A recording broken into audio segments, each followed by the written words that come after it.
mais am na yoo xam ni dafa mel ni sax dañ may teg caxaan quoi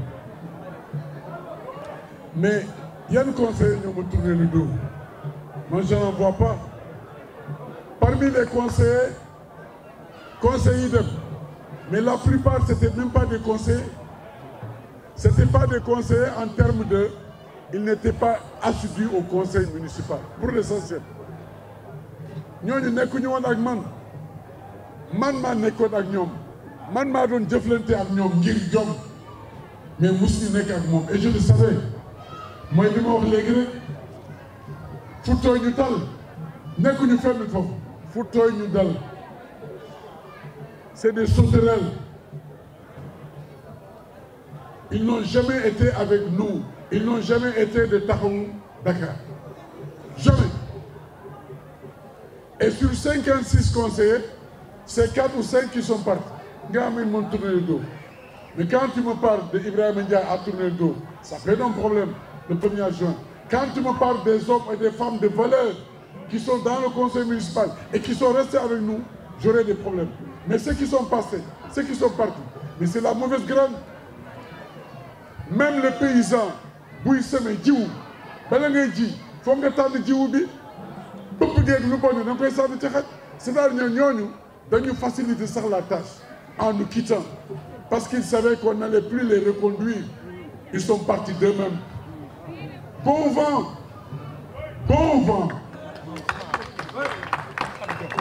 fu ñu xam jëm man dama am jom ku amul jom nag du ma wax ak yow koo xam ne bu la gisee réel la non bu demee di bind lu ko neex mais comme loo koy wax et ñu ci bari même bu ñu nekkee conseil yàlla ak man la parce que ba leen di def conseil dañ ne bu leen bind parce que du ñu def dara ma bañ leen dégg dugal leen tey ñooy wax yooyu comment un maire peut détourner c'est une aberration parce que xaalis bi ñuy wax yëpp mais c'est le conseil municipal qui vote c'est le préfet ou le sous-préfet qui approuve c'est le percepteur qui paye et le percepteur c'est sa responsabilité personnelle et pécuniaire qui est engagée dégg naa sax benn waay bu nii Cheikh Gueye day jël seet benn waay et heureusement exemple mu jël baaxul dafa wax ni da ngay jël mu jël exemple ci waayam te kooku mu jël conseiller municipal la woon moom la àndal te xamoon naa ni moom la àndal te saa yu ma ko gisee mu sujjoot naan ma taalibe Sëñ Touba mu naan Cheikh yi dañ lay signaloo salaire 200 000 boo ñëwee nga ko jox ko 100 000 yi nga téye 100 000 yi mais moom mi ngi dugal kooku recel la sax nan la sàcc te ànd ak yow nga sàcc nga koy jox genn wàll gi jël genn wàll mais loolu ça ne tient pas la route donc terrain Castor c'est très clair wax naa leen ni programme mu Khalifa Sall la woon pour ñu engager le terrain mais li ko dal bi mu ko dalee ñun ki ko wuutu ni moom day àggale programme mu Khalifa Sall ma ni donc mi ngi ci dynamique gi defar terrain Castor ñu dem seeti ko ni ko dañu bëgg nga jàppale ñu engagé le terrain Castor mu ne dinaa leen jàppale mais jàppale bi mu leen di jàppale nag ndimbal na ci fekk loxol borom comme que 300 millions la man mën naa leen jàppale 200 millions 100 millions yi ngeen mottali ñu ni ko xeyru alors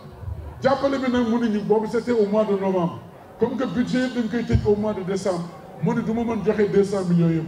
100 millions yi rek laa mën a joxe mais xam nga yoon dafay tere ville de Dakar di jël xaalis di ko jox commune mais li mu nangu mooy commune mën na jox ville de Dakar xaalis mooy ce qu'on appelle la participation bi ñu joxee 100 millions yi le 23 novembre 2019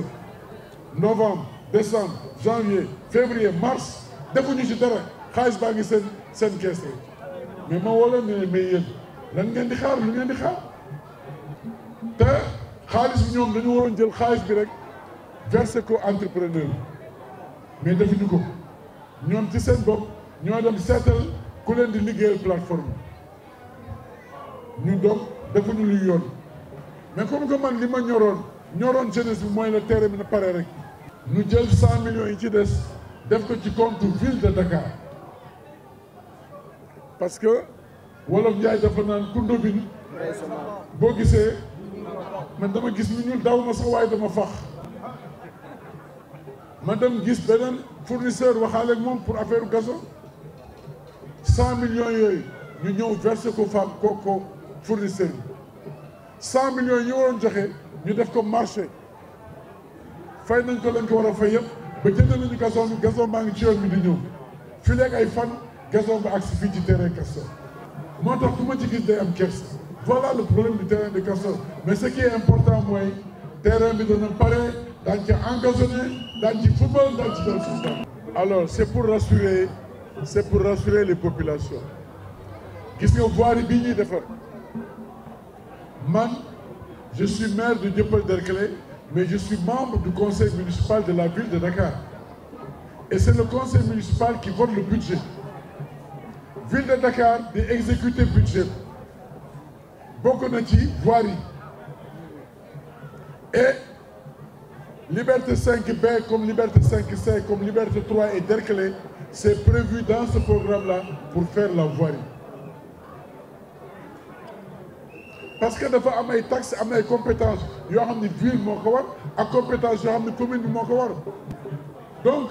la voirie est en bonne voie inchallah c'est une question de jours pas de semaine ni de mois de jours pour faire la voirie le pavage aussi leeral na ko du PACASEN du État c'est la commune de Dieuppeul-Derklé sur fonds propres mooy def programme pavage plus de 200 millions investis mais PACASEN kañ la xew PACASEN 2019 la xew et booy def PACASEN dafa am ay CMO yoo respecté ensuite nga am 3 domaines de compétences yooyu choisi ñun on a choisi éducation santé sport xam nga bu ñuy wax terrain Dieuppeul 2 sax damay am kersa parce que je me demande naka la nit mën a di prétendre à diriger une collectivité territoriale ba pare di nekk hors la loi hors la loi mais kër gi nga moom sax boo koy tabax wala di nga toj da ngay demander autorisation de démolir wala autorisation de construire jardin Dieuppeul 2